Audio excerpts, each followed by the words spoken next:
You ask Tiger to solve. This deals with linear equations with one unknown.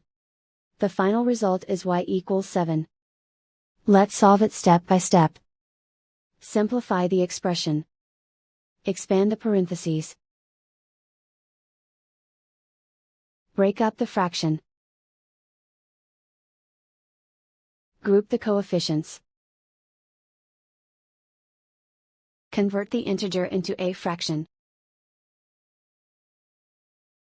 Combine the fractions.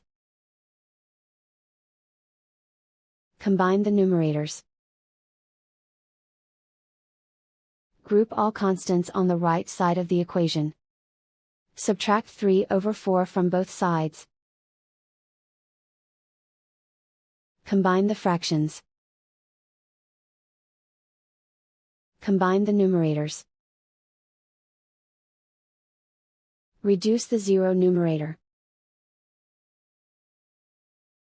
Simplify the arithmetic. Convert the integer into a fraction.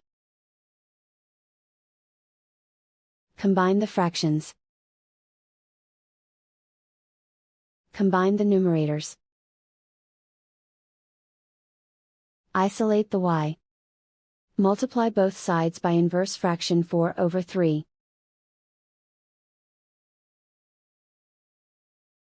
Group like terms. Multiply the coefficients. Simplify the fraction. Multiply the fractions. Simplify the arithmetic. And so the final result is y equals 7.